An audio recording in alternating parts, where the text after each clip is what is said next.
Hello పిల్లలు, praise the Lord. Welcome to kids Bible stories.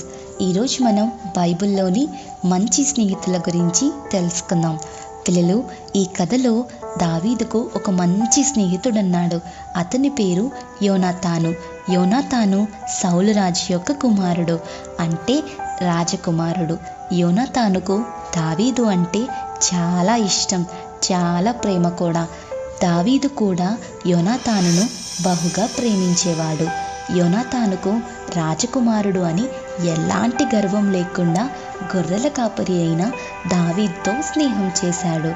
దావీదుకున్న మంచితనం, జ్ఞానం, దేవుని పట్లున్న భయభక్తులు యోనాతానుకు బాగా నచ్చాయి. దేవుడు దావీదు వైపు ఉన్నాడు గనుకనే ఎలాంటి వారైనా దావీదును ఇష్టపడతారు. అయితే యోనాతాను తండ్రియకు సౌలు రాజుకు కూడా దావీదు అంటే చాలా ఇష్టం. అతని పాటలైనా సితారా వాయించడం అన్నా చాలా ఇష్టం. రాజుకు నీరసం చేసినప్పుడల్లా దావీదును పిలిపించుకొని సేద తీరేవాడు. ఆ ఊరిలోని ప్రజలకు కూడా దావీదు యొక్క మంచితనం, సంగీతం వాయించడం మరియు గొల్యాతును చంపడం చూసిన వారందరికీ దావీదుపై అపారమైన ప్రేమ పెరిగింది. ప్రజలందరూ దావీదును ఇష్టపడుతున్నారని, గొప్పవాడు అనుకుంటున్నాడని తెలుసుకున్న సౌలు రాజుకు దావీదుపై ఎక్కడో తెలియని అసూయ కలిగింది. ఎంత అసూయ పెరిగిందంటే దావీదును చంపేయాలి అన్నంతగా పెరిగింది. ఒకసారి సౌలు రాజుకు దురాత్మ వచ్చినప్పుడు దావీదును పిలిపించమన్నాడు. ఎప్పటిలాగే దావీదు వెళ్ళి సితారా వాయిస్తున్నాడు. సౌలు రాజు కోపంతో తన చేతిలో ఉన్న కత్తిని తీసి దావీదుపై విసిరాడు.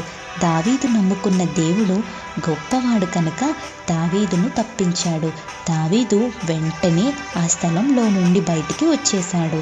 దావీదుకు అర్థమైంది, సౌలు రాజు నన్ను చంపాలనుకుంటున్నాడు అని. ఈ విషయం యోనాతానుకు కూడా తెలిసింది. యోనాతాను చాలా బాధపడి దావీదుతో మాట్లాడతాడు. అప్పుడు దావీదు యోనాతానుతో, నేను చేసిన తప్పేంటి? ఎందుకు రాజు నన్ను చంపాలనుకుంటున్నాడు అని అన్నాడు. అందుకు యోనాతాను దావీదుతో, నా తండ్రి నాకు తెలియకుండా ఏ పని కూడా చేయడు. నేను నా తండ్రిని అడిగి తెలుసుకొని చంపకుండా ఆపుతాను అని ధైర్యం చెప్పి ఇద్దరు కలిసి ఒక ఒప్పందం చేసుకుంటారు. యోనాతాను దావీదుతో ఇలా చెప్తాడు, సౌలు రాజు దగ్గర నుంచి తప్పించుకొనుటకు సురక్షితమైన స్థలమునకు, అనగా ఏసీలు అనే బండ దగ్గరికి వెళ్ళు. అప్పుడు నేను గురి చూసి 3 బాణాలు వేస్తాను. అవి నీకు ఈ తట్టున ఉన్నాయి, పట్టుకుని రమ్మని నేను నా పనివానికి చెప్పినప్పుడు నీ కొరకు ఏ అపాయము లేదు అని అర్థం. బాణాలు నీకు అవతల ఉన్నాయి అని నేను నా పనివానికి చెప్తే నా తండ్రికి నీపై కోపం ఉంది అని అర్థం. అప్పుడు నువ్వు అక్కడ నుండి పారిపో. ఇలా వారు ఇద్దరు కలిసి ఒప్పందం చేసుకుంటారు.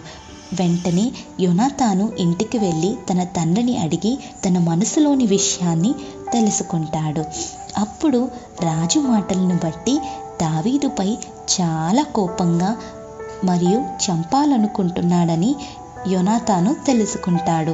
అలాగే అతను తన తండ్రికి వద్దని చెప్పే ప్రయత్నంలో ఉండగా రాజు కోపంతో తన కుమారుడు అని చూడకుండా తన కత్తిని యోనాతానుపై విసురుతాడు. అది యోనాతానుకు ప్రక్కకు పడింది. యోనాతాను చాలా బాధపడి ఇక తండ్రి తప్పకుండా దావీదును చంపేస్తాడని వెంటనే దావీదును తప్పించాలని వారు అనుకున్న ఒప్పందం ప్రకారం చేయాలనుకుంటారు. దావీదు కొండ దగ్గరికి వెళ్ళాడు. యోనాతాను బాణం అవతలకి విసిరి తన పనివానిని పిలిచి, ఆ రాయికి అవతలగా ఉంది, వెళ్ళి తీసుకొని రా అని తన పనివానికి చెప్తాడు. వెంటనే పనివాడు బాణాన్ని తీసుకొని వచ్చాడు.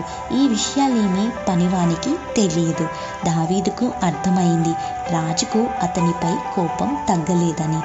దావీదు చాలా కృంగిపోయాడు. పనివాడు అక్కడ నుండి వెళ్ళిపోయాక యోనాతాను దావీదు ఇద్దరు కలుసుకొని చాలా బాధపడతారు. ఇకపై వారు దూరంగా ఉండబోతున్నారని చాలా ఏడుస్తున్నారు. యోనాతాను దావీదుతో, నీవు ఇక్కడ నుండి ఎక్కడికైనా వెళ్ళిపో, మన స్నేహం ఇప్పటిలాగే ఉండాలి అని అనుకొని అక్కడ నుండి వెళ్ళిపోతాడు. కొన్ని రోజుల తర్వాత ఒక యుద్ధంలో యోనాతాను మరియు సౌలు రాజు ఇద్దరూ చనిపోతారు. దావీదు ఇది తెలుసుకొని చాలా బాధపడి, యోనాతాను నాకు సహాయం చేశాడు, నేను యోనాతానుకు ఏమీ చేయలేదని అనుకొని యోనాతానుకు ఒక కుమారుడు ఉన్నాడని తెలుసుకొని ఆ కుమారుణ్ణి వెతికి పట్టుకుంటాడు.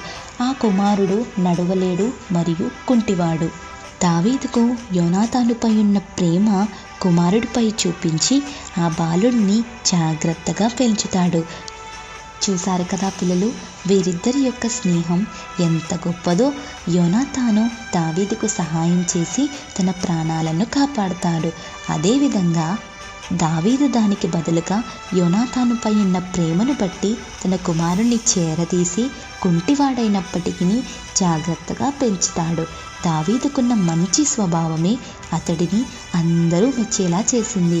పిల్లలు, స్నేహం చేయడం చాలా మంచిది, కానీ మంచి వారితోనే స్నేహం చేయాలి.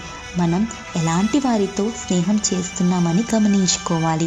మనం చక్కగా ప్రవర్తిస్తూ దేవుని ఎడల భయభక్తులుగా ఉంటే ఎవరైనా మనల్ని ఇష్టపడతారు.